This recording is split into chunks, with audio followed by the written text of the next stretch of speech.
हाँ जी कह तो दिया है, जो मिठाई आपके यहाँ सबसे बढ़िया हो बस वही पैक कर दीजिए। आप 11 किलो तो चाहिए भाई साहब, बिटिया के घर जो जा रही है, कोई भी कसर बाकी नहीं रहनी चाहिए। अरे मयूर, वो अपना व्हाट्सएप खोलो तो जरा। मम्मी आप भी ना कितनी बार कहे कि व्हाट्सअप नहीं व्हाट्सएप होता है। अब तो ये लगता है कि हम लोगों से ज्यादा आप लोग यूज करते हैं। और नहीं तो क्या, तुझे तो क्या कर थक गई हूँ कि एक बढ़िया सा फोन दिला दे, लेकिन नहीं, मोहल्ले की बहुओं के स्टेटस और रील देखने रोज शाम को ममता के पास जाना पड़ता है। अब अगर मेरा खुद का फोन हो, हाय मैं अपने ही घर पर ना देखूं पूरा दिन। बस आप आइए आप सही पॉइंट पर। मैं भी सिर्फ इसलिए नहीं दिलवा रहा हूँ कि आप पूरा दिन देखोगे। अरे चल अब ज्यादा बातें ना बना। व्हाट्सएप देखो, वो विमला मौसी ने फोटो भेजी है एक लड़की की, जरा दिखा ना। लड़की तो बढ़िया है, ला तेरे पापा को दिखा के आती हूँ। हाँ लड़की तो बढ़िया है, बात चलाओ फिर, देर किस बात की। वैसे भी दिखते दिखाते सगाई से बाद शादी तक पहुंचते पहुंचते 1 साल तो लग ही जाता है। नहीं जी, मैंने तो सोच लिया है, अगर हमारी बात बनी तो हम तो चट मंगनी पट ब्याह कर लेंगे। तभी मयूर गुस्से में उठकर शशि जी के पास आता है। क्या कह रही हो मम्मी? अरे अरेंज मैरिज होगी मेरी, उसमें भी आप चट मंगनी पट ब्याह की बात कर रही हो। ऐसा लग रहा है बेटा मयूर कि जब से ब्रह्मा जी ने ये सृष्टि रची है ना, तब से लेकर आज तक पहली अरेंज मैरिज तुम ही करने जा रहे हो। अरे सब शादी के पहले ही समझ लोगे या शादी के बाद भी कुछ रखोगे? बेटा ज्यादा शादी रोकना ठीक बात नहीं है, जितनी जल्दी निपट जाए बढ़िया। मयूर लंबी सांस भरकर ठीक है कहकर चलता बनता है। अब जब लड़के वालों के यहाँ ये हाल है तो फिर लड़की वाले कहाँ पीछे रहने वाले थे? अरे माधुरी, मैंने आज गिरधारी पंडित जी और नारायण भाई साहब दोनों को घर बुलाया। अच्छा, आज अचानक क्यों, कोई खास बात है क्या? अरे वो नारायण भाई साहब का फोन आया था, एक बहुत अच्छा रिश्ता बताया उन्होंने। तभी नारायण जी और पंडित जी भी आ जाते हैं। आइए भाई साहब बैठिए। माधुरी एक बढ़िया सी चाय बनाकर लाइए। जी अभी लाई। इतना कहकर माधुरी जी रसोई में चाय बनाने चली जाती हैं और बाहर हॉल में हो रही बातों को सुनकर बड़ा ही खुश हो रही थी। मनोज जी आप घर की टेंशन ना ले, अरे बहुत ही संपन्न परिवार है, एकदम मॉडर्न फैमिली, किसी भी तरह की कोई कमी ना है। अच्छा जी, हाँ ये जमान नारायण जी बिल्कुल ठीक कह रहे हैं। लड़के की सैलरी 1,05,000 रुपए है, तो आपकी बिटिया किसी भी तरह से दुखी नहीं रहेगी। हाँ जी 200% सही बात है, आपकी बेटी बिल्कुल दुखी नहीं रहेगी। अरे आपकी बिटिया जो चाहे पहने, जहाँ चाहे घूमे, कोई रोक टोक नहीं है। हाँ जी एकदम ठीक बात कही नारायण जी ने। तभी मिनी भी कमरे से निकलकर माँ के पास रसोई में पहुंच जाती है। मम्मी कौन आया हमारे यहाँ? तेरे लिए रिश्ता लेकर आए हैं बेटा, लड़का और उसके घर वाले एकदम परफेक्ट है। अच्छा ऐसा क्या परफेक्ट है मम्मी, जरा मैं भी तो सुनूं। जा तो पहले चाय देकर आ। मयूर और उसके घर वाले मिनी को देखने जा रहे हैं। अरे कहाँ रह गया मयूर बेटा, तू घोड़ी चढ़ने नहीं जा रहा है, आज बस लड़की देखने जा रहे हैं। अरे इसको तो शुरू से ही लड़कियों से ज्यादा टाइम लगता है, जाने क्या करता रहता है मयूर। उधर मयूर अपने कमरे में बैठा। लो जी लिख लिया क्वेश्चन नंबर 10, अब इसे रख लेता हूँ संभाल कर। हाँ भाई सब लोग कह रहे अरेंज मैरिज कर रहा है तू तो।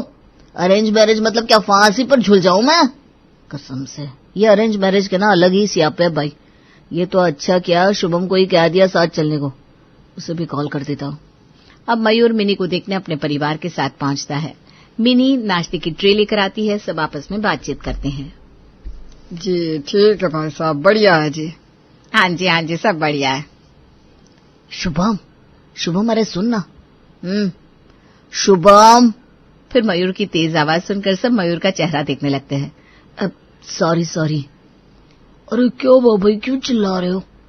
अरे बदतमीज, तू यहाँ चाय बिस्किट में लगा हुआ है और यहाँ मैं शहीद हुआ जा रहा हूँ। तेरा ध्यान है भी कि नहीं कि क्या चल रहा है यहाँ? मेरा पूरा ध्यान बस तेरी होने वाली साली पर है। अबे साले, इन लोगों को बोल कि लड़के लड़की को अकेले मिलने तो दे, अभी तक ठीक से देखा भी नहीं है मैंने। ओह बात यहाँ तक आ गई। अरे रुको। अच्छा मैं ना आप सबसे ये कहना चाह रहा था कि अगर आप लोगों को सब सही लग रहा है तो एक बार लड़का लड़की अकेले में बात कर ले। अगर वो कुछ एक दूसरे से पूछना चाहे, कुछ जानना चाहे। अरे ये पूछने जानने के लिए पूरी जिंदगी पड़ी है क्या? सही कहा ना मयूर? हाँ दादी, ठीक कहा आपने। आप कहाँ कभी कुछ गलत कहती हैं। मयूर शुभम से फुसफुसाते हुए कहता है, अबे साले तुझे क्यों लाया था साथ में, इसलिए ना। अरे अब मैं क्या करूं, अगर तेरी दादी बीच में कबाब में हड्डी बन रही है तो रोक अब। मयूर के चेहरे को देखकर मनोज जी समझ जाते हैं। मुझे लगता है कि दामाद जी मिनी बिटिया से अकेले में कुछ बात करना चाहते हैं, तो इसमें हर्जी क्या है। हाँ कर लो तुम दोनों बात। टीनी बेटा, अपनी दीदी को ऊपर वाले कमरे तक छोड़ाओ। मयूर क्या नाम है भाई दुल्हन की छोटी बहन का, टिन्नी। आए मेरा दिल तो एकदम बाग बाग हो गया। अब टिन्नी और शुभम शर्माते हुए एक दूसरे को ऐसे देखते हैं कि बस अब अगला नंबर इन्हीं का है। दीदी आप इधर बैठिए, मैं बाहर खड़ी हूँ। अरे तुम्हारी दीदी को भगाकर थोड़ी ना ले जाऊंगा मैं। मयूर और मिनी दोनों अकेले में मिलते हैं। आपको अगर मुझसे कोई सवाल पूछना हो तो आप बेझिझक पूछ सकते हैं। नहीं जी, ऐसा तो कोई सवाल नहीं है। मैं बस चाहती हूँ कि आप शादी के बाद मेरे माँ बाप को भी पूरा सम्मान दे। अरे आप टेंशन ना लो। और आखिरकार दोनों का रिश्ता पक्का हो ही जाता है। इधर शशि जी लोगों को न्योते पर न्योते दिए जा रही हैं। फिर एक सुबह शशि जी अपनी चचेरी बुआ की देवरानी के बेटे की बहू से बात कर रही होती है। अरे नहीं मेघा बेटा, ऐसे नहीं चलेगा, तुझे आना ही होगा शादी में। आखिर हमारे घर की पहली शादी जो है, तुम भी तो देखना शशि बुआ के यहाँ शादी कैसे होती है। इधर शशि जी फोन रखती है और उधर दिनेश जी बम की तरफ हट जाते हैं। अरे यहाँ मेरी जेब फटी पड़ी है ये माँ बेटे के रिसोर्ट की शादी के चक्कर में। अरे बस इतना कहना कि शादी में आना, उसके आगे 5वां शब्द नहीं बोलना। अच्छा तो क्या आपने करीबी रिश्तेदारों को भी ना बुलाऊं? अच्छा तो ये तुम्हारे करीबी रिश्तेदार है, मतलब तुम्हारी चचेरी बुआ की देवरानी के बेटे की बहू तुम्हारी करीबी है और मेरी खास बहनों से तुमसे ठीक से कहा नहीं गया। अरे तुम्हारी बहन मुझे कितना पूछती है, और तुम देखो मेरे रिश्तेदारों को, उन्हें सही मायने में रिश्तेदार कहते हैं। अच्छा, और वो कलकत्ता वाली तुम्हारी मामी? अरे प्लीज भगवान के लिए आप लोग शांत हो जाओ ना, कितनी देर से लड़ रहे हो। अंदर रूम में बराबर आवाज आ रही है। अच्छा पापा, मुझे ना 25,000 रुपए चाहिए, मैं अपने दोस्तों के साथ लहंगा लेने जा रही हूँ। अरे बेटा 25,000 का लहंगा तो हम तेरी भाभी के लिए भी नहीं ले रहे, और तू अपनी बात कर रही है। ओ प्लीज कम ऑन पापा, जल्दी से दे दो, मुझे देर हो रही है। लो भाई लो, अब क्या ही बोलूं, तुम लोग तो बंटाधार करके ही मानोगे। दिनेश जी से पैसे लेकर निधि खुशी से मटकते हुए चली जाती है। इधर दूल्हा और दुल्हन भी अपनी शॉपिंग में व्यस्त है। अब भाई शादी से पहले का प्यार तो हर अरेंज मैरिज वाला आदमी समझ ही सकता है। अरे मिनी मैडम, आज आना शाम को 7 बजे, थोड़ी शॉपिंग भी कर लेंगे साथ में और इसी बहाने घूमना फिरना भी हो जाएगा। नहीं मयूर, 7 बजे बहुत लेट हो जाता है, मम्मी डांटती है। अगर 5 बजे मिलना हो तो बताओ, फिर मैं कोई बहाना मार के आ भी सकती हूँ। अरे मिनी, तुम भी ना कमाल की बात करती हो, कंपनी मेरे पिताजी की थोड़ी ना है। चलो ठीक है, मिलते हैं शाम को ठीक 5 बजे, घंटा घर के पास। शाम को मयूर और मिनी ठीक 5 बजे मिलते हैं। आओ पहले कुछ खा लेते हैं। ठीक है। दोनों एक रेस्टोरेंट में पहुंचते हैं। अच्छा क्या खाओगी मिनी, ये बताओ। मुझे तो साउथ इंडियन खाना है, एकदम लाइट फूड। अरे साउथ इंडियन भी कुछ खाने की चीज है, कुछ और मंगाते हैं ना। ठीक है, तो मुझे एक बर्गर और एक कोक। नहीं मिनी, कोक बहुत अनहेल्दी होती है यार, और बर्गर फास्ट फूड नहीं यार। मैं मंगाता हूँ बढ़िया सा छोले भटूरे। फिर मयूर छोले भटूरे लाता है और पूरे चट कर जाता है। अरे खाओ ना मिनी, खाओ, क्या हुआ। नहीं तुम खाओ, मैंने खा लिया। दोनों पेट पूजा के बाद शॉपिंग पर निकलते हैं। अच्छा बताओ मिनी, कौन सा कुर्ता बेस्ट है, मुझे शादी के टाइम पहनना है ना। ये ले लो मयूर, एकदम ट्रेंडी कलर है। नहीं, ये देखो, ये कितना बढ़िया है। अरे जब तुम्हें हर काम अपने मन का ही करना है तो फिर पूछना ही क्यों है। करो तुम अपनी शॉपिंग, मैं चली भाई। मिनी नाराज होकर चली जाती है। फिर मयूर उसे मनाने जाता है। अरे ये अरेंज मैरिज के स्यापे हैं भाई, आइए आगे देखते हैं और क्या होता है। शादी का बस एक ही हफ्ता बचा है। मनोज जी दिनेश जी और शशि जी से मिलने उनके घर जाते हैं। अरे आइए बैठिए समधी जी, आज अचानक सुबह सुबह सब ठीक तो है ना। हाँ जी सब ठीक है समधी जी, लेकिन मैं शादी से पहले आपसे एक सबसे जरूरी बात करने आया हूँ, और बातों के चक्कर में ना वो बात ही रह गई। दिनेश जी और शशि जी एक दूसरे की शक्ल देखने लगते हैं। ऐसी क्या बात है भला? हाँ जी, ऐसी तो कोई बात नहीं है। वो मैं ये पूछने आया था कि आप कौन सा सामान कौन से ब्रांड का लेना पसंद करेंगे, जैसे कि TV, washing machine, AC, fridge, mixie. अरे भाई साहब, आपने तो हमें डरा ही दिया था। देखिए, आपको मेरे घर में कहीं से कहीं तक कोई कमी दिख रही है क्या? और फिर आप क्यों परेशान होते हैं? सामान खरीदने में आपको पैसे तो लगने ही है। आप एक काम करो, 2 लाख रुपए कैश दे दो। अगर कोई जरूरत पड़ी तो हम ले लेंगे अपने हिसाब से। ये बातें ना औरतें ज्यादा अच्छे से समझती हैं। आप कैश दे दीजिए, चलेगा भाई साहब। ठीक है, जैसा आप लोग कहें। खिसकते खिसकते शादी वाला दिन भी आ गया और मिनी सपनों के पंख लगाकर अपने ससुराल आ गई।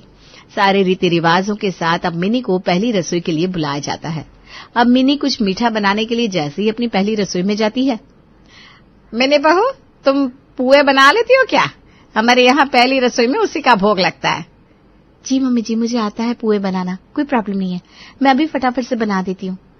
इधर मिली सबको खुश करने के लिए सोचती है, क्यों ना लगे हाथ सबको शाही पनीर भी खिलाया जाए।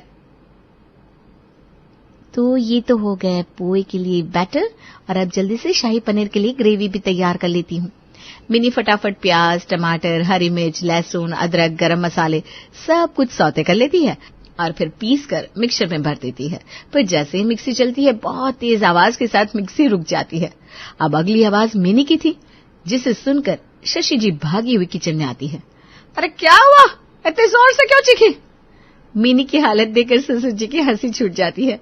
मिनी के चेहरे से लेकर पूरे किचन की दीवारों पर मसाला ही मसाला चिपका होता है। मम्मी जी, ये कैसी मिक्सी है? मिक्सी तो एकदम बढ़िया है, पर आजकल की लड़कियों को काम करना आता कहाँ है? तुमने ठीक से मसाला डाला नहीं होगा और ऐसे ही चला दी होगी, तो भाई ये तो होना ही था। ये मुझे बेवकूफ समझ रही है क्या? इतनी खटारा मिक्सी आज तक मैंने जीवन में नहीं देखी। ये देखो बेटा, अगर ऐसे प्यार करके डालोगी ना तो कभी प्रॉब्लम नहीं आएगी। मिक्सी हमारी बहुत बढ़िया है। मम्मी जी, मैंने कच्चे नहीं डाले थे, हल्की फ्राई करके ही डाले थे, तब ये हाल हो गया। अच्छा, कोई नहीं, कल से मैं चला दिया करूंगी। वैसे बातों बातों में मैं ये भूल गई कि इसका क्या कर रही थी तुम तो पुए बनाने वाली थी ना? वो कुछ ज्यादा सोचकर गलती कर दी मम्मी जी। हाँ जी मम्मी जी, रेडी है, बाहर सेक कर लाती हूँ। तो ये थी मिनी की पहली रसोई। अब आगे देखते हैं क्या होता है। धीरे धीरे शाम का समय आता है। मिनी और मयूर साथ में बैठकर चाय पी रहे होते हैं। तभी मयूर के पास उसके दोस्त अमन का फोन आता है। अरे भाई मयूर, यहाँ गली के बाहर जल्दी आ जा, पंगा हो गया। बस मेरे पास ना 10 मिनट का समय है। अबे मैं क्या सलमान खान हूँ जो तेरे पंगे में आकर सबको उड़ा दूंगा? चलाता हूँ मैं। इधर मयूर मिनी को बस आता हूँ कहकर निकल जाता है और अपने दोस्तों के कहे पते पर पहुंचता है। तो दोस्तों ने उसके लिए पार्टी प्लान कर रखी थी। हाँ भाई मयूर। अरे तूने तो मुझे फोन करके बोला कि पंगा हो गया। देख भाई, अगर तुझे ऐसे बुलाते तो तू आता नहीं, इसीलिए ये आइडिया शुभम का था। चल करते हैं पार्टी, ऐसी सुखी सुखी शादी में मजा नहीं आया। मयूर और उसके दोस्त मिलकर पार्टी करते हैं।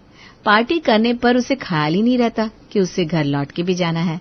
इधर मिनी मयूर का इंतजार कर रही थी। मयूर जाकर सीधे अपने कमरे में लेट जाता है। मिनी उसके लिए दूध का ग्लास लेकर आती है। ये क्या है, तुम ड्रिंक करके आए हो? तू क्या जा रहो? ये दोस्त ना बड़े कमीने होता है, सुनते ही नहीं अपने आगे किसी की। अब मिनी गुस्से के मारे जैसे ही बेड पर जोर से बैठती है, वैसे ही बेड से बहुत तेज आवाज आने लगती है। अब ये क्या भला है? इस बेड पर हम दोनों कैसे सोएंगे? अरे होले होले बैठो, देखो मैं ना बैठ कर दिखाता हूँ। नहीं आई ना आवाज? फिर दोनों सो जाते हैं।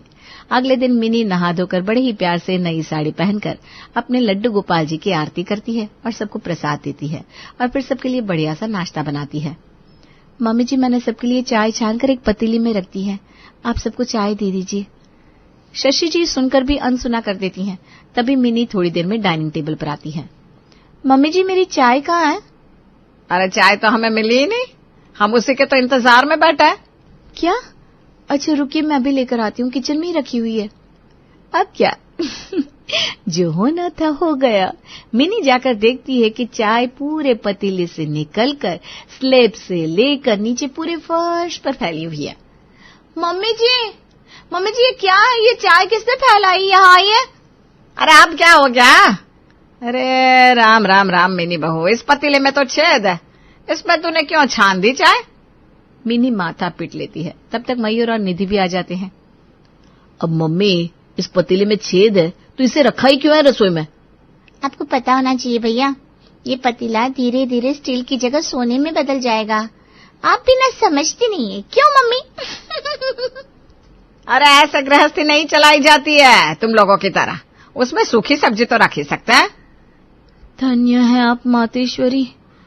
लाओ, सबके लिए फिर से चाय बनाती हूँ। अब अगले दिन मिनी को पग फेरे की विदा के लिए अपने घर जाना था। मयूर, तुम और निधि आज के पग फेरे की विदा के लिए चले जाओ, और हाँ, वो विपुल जीजाजी को भी लेते जाना, ठीक है? मिनी अपने घर जाती है। वो अपनी माँ से बहुत बातें करना चाहती है, लेकिन सबके साथ होने के कारण कुछ कह नहीं पाती और विदा कराकर अपने ससुराल वापस आ जाती है। क्या दिया मयूर तुम्हारी सास ने तुमको पग फेरे की विदा में? अरे दे दिया मम्मी जो देना था। अभी मयूर और शशि जी बात कर रहे थे कि निधि की आवाज आती है। शशि, दिनेशी और मयूर भागते हुए जाते हैं। अब क्या हुआ मिनी बहू, तुम ये जमीन पर क्यों लेटी हुई हो? मम्मी, इन्हें शौक हो रहा है यूं जमीन पर लेटने का। अरे 25 बार कह चुके हैं ये फटीचर फ्रिज को फेंको कबाड़ में, लेकिन नहीं। अरे ये फ्रिज बंद किया था ना आपने, उसका पानी बहकर यहाँ आ गया और भाभी के पैर में मोच आ गई। हाँ, मुझे लगा अभी जरूरत नहीं है तो बंद कर दिया। वैसे भी बहुत बर्फ जम रही थी ना, उसमें सारी चीजें जम रही थी। कोई बात नहीं, मिनी को लेकर जाओ कमरे में। फिर मिनी अपनी माँ को फोन करके जब यहाँ का हाल बताती है। अरे बेटा कोई बात नहीं, परेशान मत हो, सब ठीक हो जाएगा। अब भला है बुरा है जैसे ये तेरा घर है, उन लोगों के साथ तुझे एडजस्ट तो करना ही है। मम्मी, इन लोगों ने तो मयूर की सैलरी भी झूठ बोली है। मयूर को सिर्फ 80,000 रुपए मिलते हैं। उस दिन मैंने उनका फोन देखा तो सैलरी स्लिप थी उसमें। अरे दुखी मत हो बेटा, सब ठीक हो जाएगा, रखती हूँ। मिनी कुछ दिन में ठीक हो जाती है तो मयूर उसे बाहर ले जाने के लिए तैयार होने को कहता है।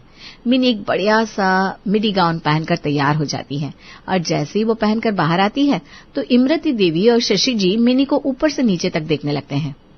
अरे बहू, कहाँ जा रही हो कपड़े पहनकर ऐसे? मयूर जी के साथ बाहर डिनर पर जा रही हूँ दादी जी। लेकिन ये कपड़े, ये पहनने के लिए तुम्हें किसने कह दिया? जाओ जाकर साड़ी पहन लो। मिनी गुस्से में बिना कुछ कहे घर से बाहर चली जाती है। जहां मयूर ने बताया था वहां पहुंच जाती है। रुको तुम बढ़ो, मैं ऑर्डर देकर आता हूँ। तभी मयूर के फोन पर घंटी बजती है। मिनी फोन उठा लेती है और बस सामने वाले की कही बातें सुनती जाती है। दरअसल सामने फोन पर शशि जी थी जो बेधड़क बोले जा रही थी। मयूर, मयूर तुम कुछ बोल क्यों नहीं रहा? मयूर को आता देख मिनी फोन काट कर रख देती है। किसका फोन था मिनी? कुछ नहीं, मम्मी जी का था। बस यूं ही आपका हालचाल ले रही थी। जब मिनी घर आती है तो देखती है पड़ोस वाली विमला आंटी बैठी हैं। अरे शशि, तुम्हारी बहू तो बड़ी ही मॉडर्न है। नहीं नहीं आंटी जी, मैं मॉडर्न नहीं हूँ। दरअसल मेरे ससुराल वाले बहुत मॉडर्न हैं, ऐसा हमें बताया गया था। तो फिर इस ड्रेस में क्या बुराई है? कोई शॉर्ट भी तो नहीं है, बेकार भी नहीं है। अच्छा, वैसे सच में बहू तेरी ससुराल तो है बहुत अच्छी। देखो अभी शशि जी बता रही थी कि उन्होंने दहेज में कुछ भी नहीं लिया, बस अकेली बहू को लेकर आई हैं। हाँ आंटी जी, ये बात भी एकदम सही है, उन्होंने दहेज नहीं लिया। लेकिन मम्मी जी ने ये बताया कि उसके बदले में उन्होंने सिर्फ सामान के लिए 2 लाख रुपए लिए हैं, ये कहकर कि हमारे घर में कोई कमी नहीं है। क्यों मम्मी जी? और बाकी का तो आपको पता ही होगा, मेरे पापा ने पूरे 20 लाख का खर्चा किया है। विमला जी के जाते ही शशि जी मिनी के ऊपर बहुत तेज नाराज होती हैं। बहू ये क्या तरीका है तुम्हारा बात करने का? तुम्हारे माँ बाप ने ये भी नहीं सिखाया? अच्छा मम्मी जी, जब तक एक लड़की सहन करती रहे तब तक बढ़िया, और जैसे ही बोल दे तो संस्कारहीन। आपने मयूर को इसलिए फोन किया कि उस दिन पग फेरे की विदा में जीजा जी को सिर्फ 2100 रुपए का लिफाफा दिया, कपड़े नहीं। और ये बात आपको आज पता चली तो आपको इतना भी सब्र नहीं हुआ? और एक मैं जिस दिन से इस घर में आई हूँ हर झूठ बर्दाश्त कर रही हूँ, तो कोई बात नहीं। अरे आप लोग शादी के पहले इतना झूठ बोलते क्यों हो? ये है पंकज का परिवार, माँ, बीवी, 2 बच्चे, एक प्यारा सा सुखी परिवार जो हर आदमी का सपना होता है। लेकिन एक मिनट, ये परिवार तो है लेकिन ना तो ये प्यारा है और ना ही कभी खुद को सुखी समझता है। आइए देखते हैं कि आखिर इन्हें तकलीफ क्या है। पापा, हमारे रूम में भी एसी लगवा दीजिए ना, कितनी गर्मी पड़ रही है आजकल। अरे बेटा, एक रूम में एसी है ना, दूसरे की क्या जरूरत है? रात को तुम दोनों हमारे रूम में आराम से सो जाते हो। पापा अलग से एसी होगा तो हम सब अलग अलग आराम से सो सकते हैं और हमें नीचे सोने की भी जरूरत नहीं पड़ेगी। अरे बेटा, पर दो दो एसी होंगे तो बिल भी तो इतना ही आएगा ना। एक एसी का बिल ही कितना आता है? छोड़ो बेटा, ये एक एसी ही मैंने पता नहीं कैसे लगवाई है बोल बोल के। ये तुम्हारे पापा ना कंजूस के कंजूस ही रहेंगे, ये नहीं मानने वाले। सवाल कंजूसी का नहीं है खुशबू, खर्चे ही इतना है कि क्या करे। मैं भी तो सब कुछ कर ही रहा हूं ना। क्या कर रहे हैं आप? सालों से एक ही कंपनी में जॉब कर रहे हैं, इससे आप आगे ही नहीं बढ़ पा रहे हैं कभी भी। एक ही कंपनी में जॉब कर रहा हूं तभी तो इतना प्रमोशन हुआ है, नहीं तो आजकल पता है जॉब मिलना कितना मुश्किल हो गया है। किसी को आसानी से जॉब नहीं मिलती है। आपसे ना बहस करना ही बेमतलब का है, कोई बात आप समझती नहीं। छोड़िए। अरे अब मैंने क्या कह दिया ऐसा? अरे बेटा, थोड़ा ज्यादा काम कर, ज्यादा पैसे कमा। अभी बच्चों के भी सपने हैं, उनके भी खर्चे बढ़ने वाले हैं। मैं वही तो कोशिश कर रहा हूं ना माँ। इस साल भी बॉस से कहूंगा सैलरी बढ़ाने को। थोड़ी थोड़ी सैलरी बढ़ने से क्या ही होता है बेटा। अरे माँ, धीरे धीरे ही तो सब कुछ होगा। ये लीजिए आपका टिफिन और जाइए ऑफिस अपने 9 से 5 की जॉब पर। तो देखा आपने, ये है इनकी समस्या। पंकज को जो धीरे धीरे अपनी गाड़ी आगे बढ़ाने के लिए सोच रहा है और उसके परिवार को सीधा चांद को छूना है। अब इसी चक्र में इनके आपस में कई सारे मतभेद हमेशा होते रहते हैं। क्या हुआ, आज तुम लोग खेल कर जल्दी आ गए? अब वैकेशन का वक्त है, हमारे सारे दोस्त घूमने गए हैं, हम किसके साथ खेले? और नहीं तो क्या, वो पड़ोस वाली सुषमा भी इस बार हरिद्वार घूमने गई है। बोलो एक हाँ मैं कहीं गए नहीं। हाँ तो चलो हम भी चलते हैं घूमने। माँ, आपको हरिद्वार जाना है ना, मैं टिकट्स निकलवा देता हूँ। वहां जाकर धर्मशाला में ही रुकना पड़ेगा, और क्या। अरे वहाँ की धर्मशाला बहुत अच्छी है, कौन सी बुरी है? आप लोगों को घूमने से मतलब है ना, तो मैं ले चल रहा हूँ ना। पापा हम वहाँ होटल में नहीं रुक सकते क्या? अरे बेटा, वहाँ की धर्मशाला सच में अच्छी होती है, तुम लोगों को मजा आएगा बहुत। हर बार आपका यही होता है, कहीं भी घूमने ले चलते हैं तो पैसे बचाते हुए। हाँ तो घूमना है तो पैसों को तो बचाना भी जरूरी है ना, यूं ही तो कहीं नहीं चल सकते। अरे बेटा, तभी तो कह रहे हैं कुछ बड़ा आकर। अब ये चिंता से जिंदगी नहीं जी जाती हमसे। हमें तो ऐसा जीवन चाहिए जो सुखों से भरा हो, जहां हम बिना पैसों के बारे में सोचे हुए बस घूमने चले और आराम से कुछ भी कहीं भी घूमे। माँ, मैं आपकी बात समझ रहा हूँ, लेकिन अब मेरी तो यही जिंदगी है। मैं आप लोगों को कम पैसों में ही सही लेकिन घुमा तो रहा हूँ। हाँ, जैसा एहसान कर रहे हैं ना आप हम पर। वो पड़ोसी शर्मा जी को देखिए, कुछ साल पहले वो भी नौकरी करते थे और अब खुद का बिजनेस शुरू कर दिया है। कितने आगे बढ़ गए हैं देखो तो, नई कार लिए उन्होंने और हम आज भी उसी स्कूटर पर घूम रहे हैं। कामयाबी को हासिल करने में वक्त लगता है, धीरे धीरे ही होता है सब। आपके धीरे धीरे में ना बच्चे बड़े हो गए। जब से शादी की है तब से कह रही हूँ कि पैसे बहुत ज़रूरी है, कुछ बड़ा करिए जिससे बच्चों का आने वाला भविष्य अच्छा हो सके। लेकिन नहीं, आपको तो उसी नौकरी में लगे रहना है बस। बहुत ठीक कह रही है पंकज, अब वक्त आ गया है कि तू खुद का बिजनेस करे जिससे घर में ज़्यादा पैसे आ सके। पंकज को भी अब लगने लगा था कि उसके घर में अभी खर्चे बढ़ गए हैं और उसकी कमाई पूरी नहीं पड़ रही है। वो भी इस बारे में सोच ही रहा था, इसलिए उसने इस बारे में अपने दोस्त अखिल से बात की। कुछ बड़ा करना है मतलब? तुझे पता भी है जो तू अभी कर रहा है ना, उस पोस्ट पर पहुंचने में लोगों को सालों लग जाते हैं। तू इतनी मेहनत से आगे बढ़ा है। हाँ मैं जानता हूँ, लेकिन इन सब से यार अब घर का खर्चा अच्छे से नहीं चल रहा है। ज़्यादा की ज़रूरत है, सबके सपने हैं, इसलिए मैं कुछ बड़ा करना चाहता हूँ। अब तू मेहनत तो कर ही रहा है इतनी, अब क्या सारा बोझ खुद पर डालकर खुद को आग में झोंकना चाहता है? देख, तेरा परिवार अभी समझ नहीं रहा है, लेकिन उन्हें समझाना होगा कि तू अपनी क्षमता से ज़्यादा ही कर रहा है। हाँ लेकिन वो लोग भी तो गलत नहीं है ना, बच्चे बड़े हो गए हैं, उन्हें भी आगे बहुत कुछ करना है। मुझे लगता है मुझे अब खुद का बिजनेस करना चाहिए। खुद का बिजनेस? तुझे पता है ना इसमें कितने पैसे लगते हैं? हाँ जानता हूँ, इसीलिए लोन लेने की सोच रहा हूँ, और जैसे ही प्रॉफिट होने लगेगा मैं चुका दूंगा। देख, मैं तो अभी भी यही कहूँगा कि इतना बड़ा रिस्क मत ले। अरे रिस्क तो लेना पड़ेगा ना परिवार के लिए, सफल होने के लिए सबको मेहनत करनी पड़ती है। ठीक है, अगर तूने फैसला कर ही लिया है तो फिर मैं तुझे 1-2 बैंक के नाम बताता हूँ जहाँ तुझे आसानी से लोन मिल जाएगा। पंकज ने लोन लेकर अपना बिजनेस करना शुरू कर दिया, लेकिन उसके बाद भी आधे दिन उसने जॉब चालू ही रखी थी, जिससे घर का खर्चा भी चलता है। लेकिन उसका बिजनेस अब अच्छा चलने लगा था। खुशबू, ये लो तुम्हारे लिए सोने की बालियां। वाह, सोने की बालियां, ये तो सच में बहुत खूबसूरत है। और माँ, ये तुम्हारे लिए मसाजर। तुम्हें घुटनों में दर्द रहता है ना, इससे तुम्हें आराम मिलेगा। अरे वाह, पर बेटा ये तो बड़ा महंगा लगता है। हाँ माँ, अभी मेरा बिजनेस अच्छा चलने लगा है तो सोचा आप सबके लिए कुछ तोहफे ले आऊं। लगता है मैं सही समय पर आई हूँ। अरे दीदी आइए ना। सबके लिए तोहफे लाए हो, अपनी बहन के लिए नहीं लाए क्या? आप बताइए आपको क्या चाहिए, मैं ऑफिस से लेते आऊँगा। अरे ज़्यादा कुछ नहीं, मैं सोच रही थी कि मेरे बच्चे भी बड़े हो रहे हैं अब, तो उनके नाम पर भी कुछ सोने का होना चाहिए। इसलिए जैसे भाभी के लिए सोने की बालियाँ लाए हो ना, वैसे ही उनके लिए भी सोने की चेन बनवा दो, जिससे भविष्य में उन्हें भी याद रहे कि हाँ भाई मामा ने कुछ दिया था। ठीक है, मैं एक काम करता हूँ, आज ही सुनार को कह देता हूँ कि आपके लिए सोने की चेन बनवा दे। हाँ हाँ, एक ही तो बहन है तेरी, उसके लिए नहीं बनवाएगा तो किसके लिए बनवाएगा। वैसे भी अब इसका बिजनेस अच्छा चलने लगा है बेटा। इसीलिए तो मैं पहले से कह रही थी कि अपना बिजनेस अपना होता है। देखो आप कैसे सबको खुश रख पा रहे हो ना। हाँ, ये बड़ा ही अच्छा काम किया तूने पंकज। जॉब से आखिर इंसान कितना कमा पाता। आप सब खुश हैं तो मैं भी खुश हूँ। चलो अब मैं चलता हूँ, रात को भी मुझे आने में देर हो जाएगी, बहुत काम है। ठीक है, मेरी सोने की चेन मत भूलना। अरे बिल्कुल नहीं दीदी। एक आदमी के लिए उसका परिवार खुश हो, खुशहाल हो, इससे ज़्यादा खुशी की बात और कोई हो ही नहीं सकती। पंकज दिन रात मेहनत करता, जिससे वो अपने परिवार को वो हर खुशी दे सके जिसका उन्होंने कभी सपना देखा था। अरे अब बंद भी कर दो ना लाइट, मेरी नींद खराब हो रही है। हाँ बस बंद ही कर रहा हूँ, ये लास्ट एक बार प्रोजेक्ट को पढ़ लूँ, कल मेरे लिए बहुत बड़ा दिन है।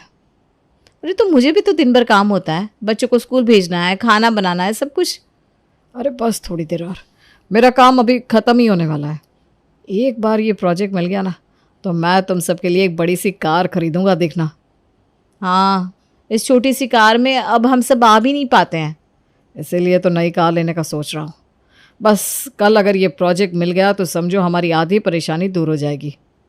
हाँ हाँ ठीक है, मेहनत करो, अच्छा है। पंकज इस नए प्रोजेक्ट को पाने के लिए दिन रात लगा हुआ था, क्योंकि उसे पता था कि इस प्रोजेक्ट के मिलने से सब कुछ और बेहतर हो सकता है और उसकी मेहनत रंग भी लाती है जब उसे ये बड़ा सा प्रोजेक्ट मिल भी जाता है। बताई हो बेटा, आखिर तुझे प्रोजेक्ट मिल ही गया। अब देखिएगा माँ, मैं इस बिजनेस को कहाँ से कहाँ ले जाता हूँ। पापा, आज इस खुशी में हम सबको पिज्जा खाने ले चलो ना। हाँ पापा, पिज्जा खाने चलते हैं। बिल्कुल चलेंगे, आज इतनी बड़ी खुशी मिली है, मैं आप सबको पिज़्ज़ा खाने ले चलता हूँ। वैसे भी कल से इस नए प्रोजेक्ट पे काम शुरू हो जाएगा तो बहुत बिजी हो जाऊँगा मैं। तो चलो सब जल्दी से तैयार हो जाओ। इस नए प्रोजेक्ट के मिलने की खुशी में सारा परिवार पिज्ज़ा पार्टी करता है। उस दिन सारा परिवार काफ़ी खुश था, लेकिन शायद उस दिन के बाद पंकज के लिए चीज़ें और भी मुश्किल होती चली गई। रात के 11 बज रहे हैं, अभी तक नहीं आए ये घर पे। कोई जिम्मेदारी का एहसास है कि नहीं? पता नहीं क्या हो गया है पंकज को, आजकल तो किसी भी चीज़ पे उसका ध्यान ही नहीं रहता, ना मेरी दवाइयों का, ना मेरी सेवा करता है। अरे वो छोड़िए माँ जी, बच्चों को कितने दिन हो गए अपने पापा को देखे हुए। इतना भी क्या काम होता है उसे जो बच्चों को वक्त भी नहीं दे सकता। ये लो आ गए लाड साहब। क्या है पंकज ये, हाँ रोज इतनी देर से आता है, ना किसी को कुछ कहता है ना किसी को कुछ बताता है। वहाँ ऑफिस में काम ही इतना होता है, क्या करूँ। बस जब भी कुछ कहो यही बहाना देते हैं, काम है काम है। अरे बच्चों के पास कुछ देर बैठिए, कुछ वक्त उन्हें भी दीजिए, उनके साथ बाहर चलिए। इन सब के लिए मेरे पास अभी वक्त नहीं है, मैं बहुत थक गया हूँ, सोने जा रहा हूँ। देखा माँ जी, कैसे बात को सुने बिना ही चले गए। घर को देखना, बच्चों की पढ़ाई को देखना, जैसे सब मेरा ही काम है, इनका तो कुछ लेना देना ही नहीं है इन सबसे। पंकज अपने काम में इतना बिजी हो गया था कि अब उसके पास परिवार के लिए ज्यादा समय नहीं बचता था, जिससे अब उसके घर वाले उससे वक्त को लेकर शिकायत करने लगे थे। सुनिए ना, आज मेरे चाचा की बेटी की शादी है मेरे मायके में, तो शाम को जल्दी आ जाइएगा। देखो मैं वादा तो नहीं करता, लेकिन अगर वक्त मिला तो आ जाऊंगा, नहीं तो तुम बच्चों और माँ को लेकर चली जाना। ये क्या बात हुई? मेरे मायके में सब आपके बारे में कल भी पूछ रहे थे, आप कल भी संगीत में नहीं आए थे। आज तो आपको किसी भी हालत में आना ही होगा। देखो मैं जानता हूँ सब मेरे बारे में पूछ रहे थे, लेकिन मैं वादा नहीं कर सकता, मुझे आज बहुत सारा काम है सच में। पंकज ये तो बड़ी गलत बात है। ससुराल जाना तेरा फर्ज है, तू इसे यूं टाल नहीं सकता बेटा, उन्हें कितना बुरा लगेगा। माँ मैं टाल नहीं रहा हूँ, मैं कोशिश करूंगा कि मैं पहुंच जाऊं। और मैंने उनके लिए एक अच्छा सा गिफ्ट भी तैयार करवा दिया है, वो उन्हें मेरी तरफ से दे देना, ठीक है? अब मैं चलता हूँ। देखा माँ जी आपने, आजकल ये अपनी हर जिम्मेदारी से बस भागते रहते हैं, इनके पास समय ही नहीं होता, बस कभी यहाँ कभी वहां लगे हुए होते हैं। हाँ, पापा के पास तो हमारे लिए समय ही नहीं होता। अब तो हमारे एग्जाम्स में भी वो हम पर ध्यान नहीं देते। आने दो कल तुम्हारे पापा को, कल मैं बताती हूँ उन्हें कि जिम्मेदारी क्या होती है। कुछ दिनों से पंकज का परिवार उससे बहुत नाराज था और आज मौका मिलते ही सबने अपनी शिकायत करना शुरू कर दिया। मैंने तुम सबसे कहा ना कि मैं ये जानबूझकर नहीं कर रहा हूँ, काम भी तो पैसे कमाने के लिए कर रहा हूँ ना, आप लोग समझ क्यों नहीं रहे? बाकी लोग भी तो पैसे कमाते हैं, लेकिन घर बच्चे सब पर ध्यान देते हैं। एक आप है कि आपको बस अपनी पड़ी है, ना बच्चों का ध्यान, ना माँ का, ना पत्नी का, बस अपने में ही लगे हुए हैं। पंकज ये तू सही नहीं कर रहा है बेटा। मैंने तो पहले ही कहा था कि तू ये सही नहीं कर रहा है। अरे अखिल बेटा तू यहाँ? हाँ माँ जी, कुछ पेपर्स देने आया था, बाहर खड़े आप सबकी बातें सुन ली। अब आप ही समझाइए ना भैया इसे। हाँ हाँ, क्यों नहीं। मैंने कहा था इससे कि तेरी जॉब अच्छी है, मत छोड़, लेकिन इसने कहा नहीं, मेरे परिवार को मैं अच्छी जिंदगी देना चाहता हूँ, इसलिए बैंक से लोन लिया और आधा दिन जॉब भी करता था। अरे अखिल छोड़ना यार। अरे क्यों छोड़ो, तेरे परिवार को भी पता लगना चाहिए कि तूने इनके लिए क्या क्या किया है। ये लोग किसी भी चीज में खुश नहीं है। तू जॉब करता था तब ताने मारते थे कि कुछ बड़ा करो, जब इतनी मेहनत करने के बाद कुछ बड़ा कर रहा है तब भी खुश नहीं है। क्या कह रहे हैं, जिम्मेदार नहीं है तू? आप लोग क्या है, आप सब पंकज का परिवार है। उसे सपोर्ट करने की बजाय आप सब हमेशा ही उसे ताने और गुस्सा दिखाते आए। वो एक बाप, एक बेटा और पति होने की जिम्मेदारी को अच्छे से निभा रहा है, लेकिन आप लोग उसका परिवार होकर भी उसे समझ नहीं पा रहे। अरे छोड़ना यार अखिल। एक आदमी के ऊपर कितना बोझ होता है आपको पता है। उसके परिवार को अच्छा घर देना है, अच्छी गाड़ी देनी है, बच्चों को अच्छा भविष्य देना है, माँ की सेवा करनी है, और बदले में वो बस इतना चाहता है कि उसका परिवार खुश रहे। आपकी तरह नहीं कि हर बात पर शिकायत करे। माँ, बहन, बहन के बच्चे, खुद के बच्चे, पत्नी, उसका परिवार, आप सब खाने वाले 10 हैं और वो कमाने वाला 1। कभी सोचा है आपने कि उस पर कितना दबाव होगा? उस दिन अखिल की बात को सुनकर पूरे परिवार का सर शर्म से झुक गया था। कुछ दिनों तक किसी ने भी पंकज से कोई बात नहीं की। पंकज को लग रहा था कि शायद अखिल की बात से सब उससे दुखी हो गए हैं। आज तो घर की लाइट भी बंद है, लगता है सब मेरे आने से पहले ही सो गया है। 3 दिन से किसी ने मुझसे बात भी नहीं की, लगता है सब लोग नाराज हो गए हैं। पंकज जैसे ही घर आता है वैसे ही पूरा घर झकमक लाइट से सजा हुआ था। सबने पंकज का स्वागत किया और केक कटवाया। अरे लेकिन आज तो मेरा जन्मदिन भी नहीं है, फिर ये सब किसके लिए? ये सब बेस्ट बेटा बनने के लिए। ये सब बेस्ट पापा बनने के लिए। और एक बेस्ट जीवन साथी बनने के लिए। हम सब ने आपसे बस मांगा ही हमेशा, लेकिन कभी आपका साथ नहीं दिया, और आपने कभी हमसे कुछ भी नहीं मांगा। लेकिन आज से हम सब आपके साथ हैं, आपके दुख में, आपके सुख में, सब में। पापा, आप सबसे बेस्ट है, हम सब आपसे बहुत प्यार करते हैं। पापा, आप हमसे नाराज तो नहीं है ना? मैं अपने परिवार से कभी नाराज नहीं हो सकता। एक आदमी के लिए यह बहुत बड़ी बात है कि उसका परिवार उसे बेस्ट समझता है, और आज मैं बहुत खुश हूँ। आओ सब लोग केक काटते हैं, चलो। कभी कभी परिवार के बोले हुए प्यार के कुछ शब्द एक इंसान को बड़ी ताकत दे जाते हैं। आप भी बोलकर देखिए कभी। आपने देखा होगा कि बहुत सारे लोग बहुत सारी चीजों में अच्छे होते हैं। अरे अच्छे क्या, बेस्ट होते हैं, ऐसा कहे तो भी गलत नहीं होगा। हमारी मीनाक्षी भी कुछ उन्हीं लोगों में से थी जो हर काम में संपूर्ण थी।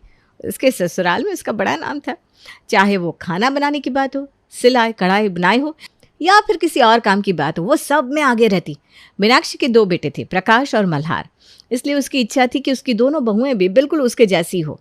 लेकिन जब बड़े बेटे की शादी हुई तो हिना के गुण कुछ अलग थे।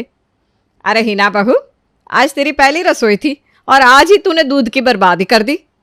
सॉरी माँ जी, वो मेरा ध्यान नहीं रहा और दूध उबल गया, मैं अभी साफ कर देती हूँ। ऐसा कैसे ध्यान नहीं था तुम्हारा? अरे नई बहुएं घर में आकर पूरे घर को संभाल लेती है, और तुमने तो आकर पहले ही रसोई में नुकसान कर दिया। मैं आगे से ध्यान रखूंगी माँ जी। और ये क्या बनाया है? वो आपने कहा था ना माँ जी कि आज मेरी पहली रसोई है तो कुछ अच्छा सा बनाओ। हाँ तो दूध तो तुमने खराब कर दिया, मतलब मीठा तो बनने से रहा। और ये जो तुमने आलू मटर की सब्जी बनाई है वो भी आधी कच्ची है। अरे क्या कर रही थी इतनी देर से तुम रसोई में? वो माँ जी मैं लगता है जैसा मैंने सोचा था वैसी तुम बिल्कुल नहीं हो। तुम्हें पता है मैं खाना बनाती थी ना तब तो आस पड़ोस के लोगों के घरों तक खुशबू आती थी। आजकल की लड़कियां तो फोन देखकर ही सब सीख जाती हैं। ऐसे मैं तुम्हें 36 बहुएं दिखा सकती हूँ जो घर की रसोई को ऐसे संभालती है जैसे तुम घर घर खेलती थी बचपन में। कहो दिखाओ। नहीं माँ जी, मैं कोशिश करूँगी कि अब से सब कुछ ध्यान से और अच्छे से करूँ। हाँ वो तो तुम्हें करना ही पड़ेगा, वरना मेरा नाम तो मिट्टी में मिल जाएगा। जी माँ जी। हिना दिल की बात साफ थी, लेकिन उससे काम में हर वक्त कोई ना कोई गलती तो होती ही रहती थी, जिसके चलते मीनाक्षी के ताने कभी खत्म होने का नाम ही नहीं लेते थे। अरे आप क्या तोड़ दिया हिना? वो माँ जी, मुझसे कांच का बॉल टूट गया, सॉरी। हे भगवान, जब से घर में आई है तब से इतनी चीजें तोड़ चुकी है कि इसमें किसी और का नया घर बस जाता। कभी कभी तो मुझे लगता है तुम ये सब जानबूझकर करती हो, है ना? नहीं नहीं माँ जी, वो मुझसे पता नहीं क्यों ये सब गलतियाँ हो जाती हैं। मैं कुछ भी जानबूझकर नहीं करती हूँ। तुम्हें पता है मैं तुम्हें ऐसी 36 बहुएं दिखा सकती हूँ जो आंख बंद करके काम करती है, फिर भी मजाल है जो एक गिलास टूट जाए। पता नहीं मेरे नसीब में ही ऐसी तोड़ फोड़ वाली बहू क्यों लिखी थी। सॉरी माँ जी, आगे से मैं ध्यान रखूंगी। तुम्हारी शादी को 1 साल हो गया है, अब तक तुम रसोई संभाल नहीं पाई हो। अब मैं तुम्हें घर की जिम्मेदारी कैसे दे दूं? हाँ, घर का राशन, घर की सब्जियां, सिलाई, इतना कुछ है, वो कब सीखोगी? माँ जी मैं धीरे धीरे सब कुछ सीख जाऊंगी। इस जन्म में तो मुश्किल है भाई, तुमसे कुछ भी होना। अगले जन्म में मैं नहीं चाहती कि तुम मेरे घर की बहू बनो। सॉरी माँ जी। बस अंग्रेज चले गए और ये सॉरी छोड़ गए। जब देखो सारी माँ जी करती रहती है। चल अब ये कांच के टुकड़े साफ कर फटाफट। हिना की शादी को 1 साल हो चुका था, लेकिन अभी तक उसने अपनी सास के मन में अपने लिए जगह नहीं बनाई थी। बनाती भी कैसे? आखिर मीनाक्षी ऐसी 36 बहुओं को जो जानती थी, जो हिना से काम में और हुनर में 10 गुना बेहतर थी। तुम्हें कहा था ना कि तकिए के कवर सिल देना। ये क्या किया है? ना सही ढंग से सिलाए, ना कोई डिजाइन, ना कोई फूल पत्ती बनाई है। ये ऐसे कवर बिछाएंगे हम घर में? माँ जी मैंने अभी अभी सिलाई सीखी है, कुछ वक्त में सीख जाऊंगी मैं। अरे क्यों डांट रही है मीनाक्षी बहू को? अभी अभी तो उसने सिलाई करना सीखा है, उस हिसाब से तो ये काफी अच्छा है। अरे देवकी, मैं तुझे ऐसी 36 बहुएं दिखा सकती हूँ जिन्होंने अभी अभी सिलाई सीखी है और इतनी बढ़िया ड्रेस बनाती है कि पूछो ही मत। लेकिन एक ये है, शादी के इतने साल बाद भी एक तकिए का कवर बनाना नहीं आया। बोलो, मैं जब सिलाई करती थी ना तब बड़े बड़े डिजाइनर पीछे हट जाते थे। हाँ लेकिन ये भी इतना बुरा नहीं है मीनाक्षी। बुरा नहीं है? अरे बहुत बुरा है ये। ऐसे कवर तो मैं झाड़ू पोछे में भी इस्तेमाल ना करूं। सॉरी माँ जी, मैं फिर से बना देती हूँ। अरे रहने दे, मैं खुद ही सिल दूंगी। तुझसे ये सब होने से रहा। तू तो बस सॉरी बोल, वही आता है तुझे, और कुछ नहीं। हे भगवान, एक बहू तो किसी काम की नहीं है। मेरे मल्हार की बहू मुझे ऐसी देना कि जिसे देखकर ही लोग जल जाए। बड़े बेटे प्रकाश की शादी के बाद अब मल्हार की बारी थी शादी की, जहां एक तरफ मीनाक्षी ऐसी बहू ढूंढ रही थी जो उसकी हर इच्छा को पूरी कर सके, वहीं हमारे मल्हार ने तो अपने लिए दुल्हनिया ढूंढ भी ली थी। ये रहा तुम्हारा गाजर का हलवा, ये लो। तुमने बनाया है? हाँ, कैसे बना है? अरे ये तो सच में बहुत अच्छा है। क्या स्वाद है इसका। तुम तो ऐसे कह रहे हो जैसे आज से पहले तुमने कभी गाजर का हलवा खाया ना हो। अरे खाया तो बहुत बार है, लेकिन इतना स्वाद नहीं खाया। मेरी भाभी है ना, थोड़ी भोली है। उनसे कुछ ना कुछ गलती होती रहती है, कभी कुछ ज़्यादा पड़ जाता है, कभी कुछ कम। अच्छा तो कोई बात नहीं, शादी के बाद मैं तुम्हारे लिए खाना बना दिया करूँगी और तुम्हारी भाभी को भी आराम मिल जाएगा। अरे उन्हें आराम नहीं मिलने वाला। जब देखो तब माँ उन्हें कुछ न कुछ सिखाती रहती है और इसीलिए हमेशा वो डांट भी खाती रहती हैं। अरे ऐसा है तो तुम्हें लगता है कि तुम्हारी माँ मुझे पसंद करेगी? हाँ हाँ बिल्कुल करेंगी।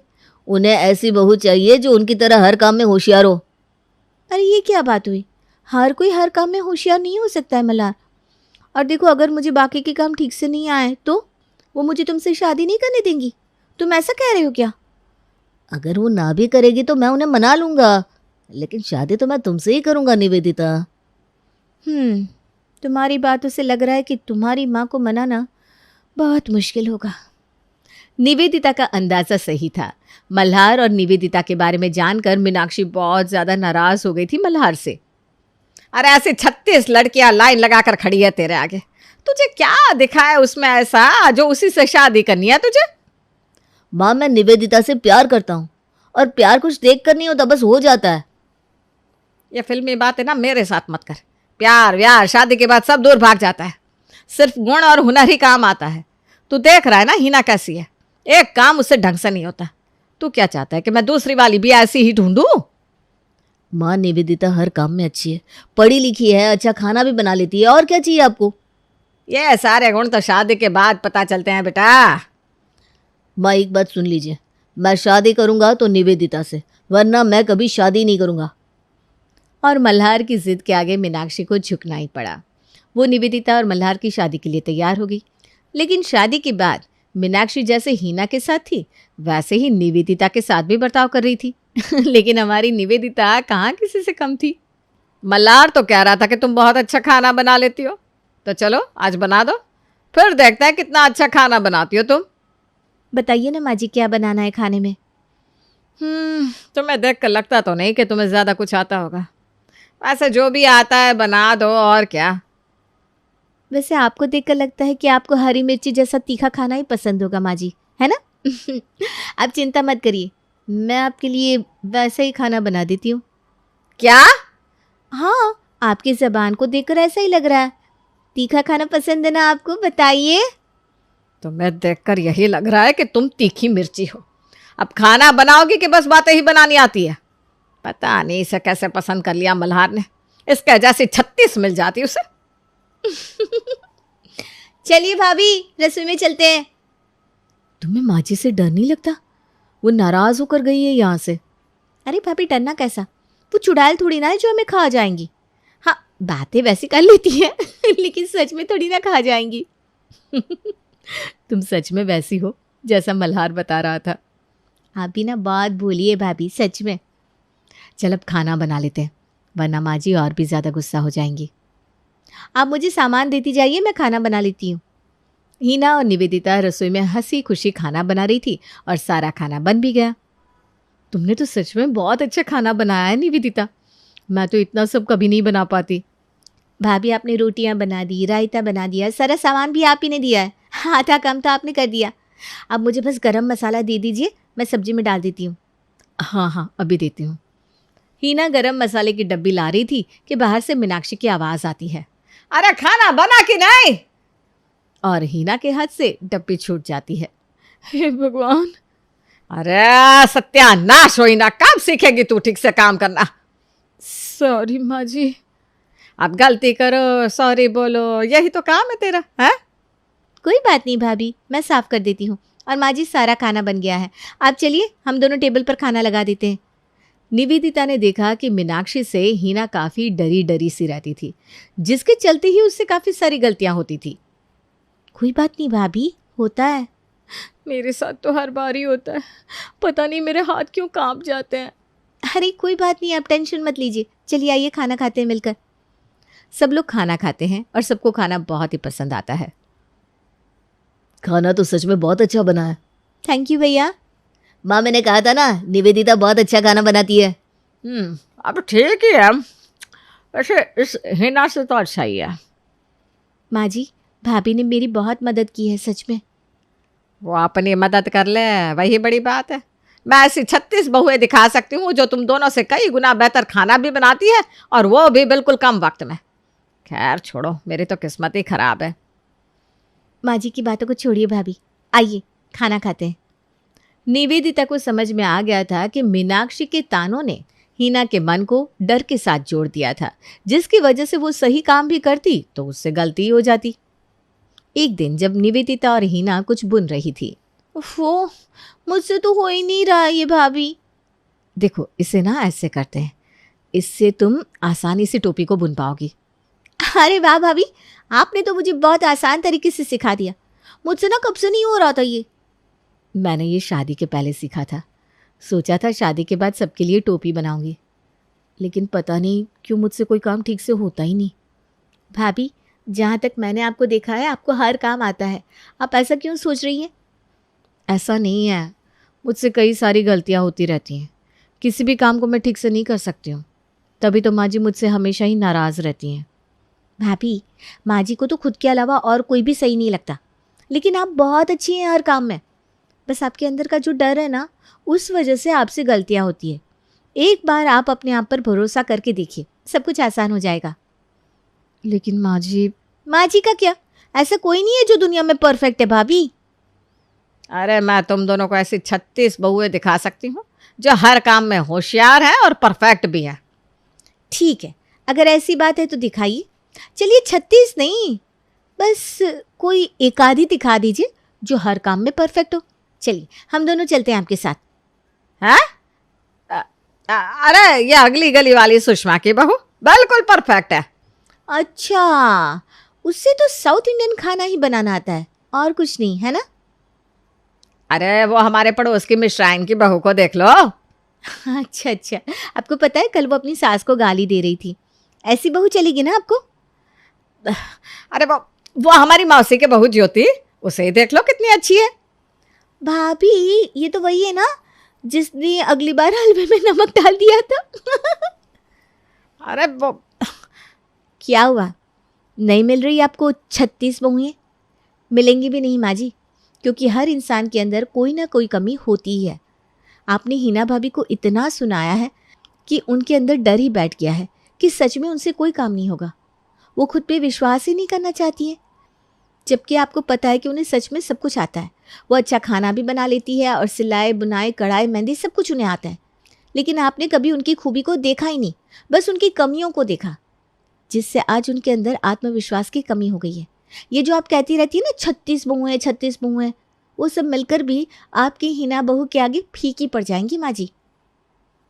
आज तुम्हारी बातें सुनकर मुझे याद आ रहा है कि मेरी सास मुझे हमेशा प्रोत्साहन करती रहती थी, हमेशा मेरी तारीफ करती थी, जिससे मुझे लगता था कि मैं अच्छा काम करती हूँ, इसलिए वो ये सब कहती है। लेकिन आज मुझे पता चल रहा है कि वो मेरे आत्मविश्वास को मजबूत करने के लिए ये सब करती थी। लेकिन मैं उस आत्मविश्वास को घमंड बना बैठी और ख़ुद को ही सबसे बड़ा समझने लगी। हिना बहू, मुझे माफ़ कर दे बेटा, मैंने तेरे साथ बहुत गलत बर्ताव किया है। पता नहीं तुझे क्या क्या कहती रहती थी मैं। नहीं माँ जी, आप बड़ी हैं, आप माफ़ी मत मांगिए प्लीज़। अब पुरानी बातों को यहीं छोड़ देते हैं और आज से एक नई शुरुआत करते हैं मिलकर। निवेदिता की बातों को सुनकर मीनाक्षी को एहसास हुआ कि उससे आज तक कितनी गलतियां हुई हैं, लेकिन उसने अपनी गलतियों को सुधारने का प्रण ले लिया। हिना, निवेदिता, यहाँ आओ दोनों। जी माँ जी। ये लो, ये तुम दोनों के लिए शगुन। अरे पर ये किस लिए माँ जी? अरे मेरी दोनों बहुओं ने आज इतना बेहतरीन खाना बनाया है, आस पड़ोस वाली तो खुशबू से ही तुम दोनों की तारीफ कर रहे थे। मैंने आज तक तुम दोनों के साथ जितना भी गलत सुलूक किया है, आज से मैं उस हर एक गलती को सुधारूंगी। ओहो माँ, क्या बात है, कुछ शगुन हमें भी दे दो। चुप कर, ये बस मेरी दोनों परफेक्ट बहुओं के लिए है, इनके आगे तो 36 बहुएं भी फेल है।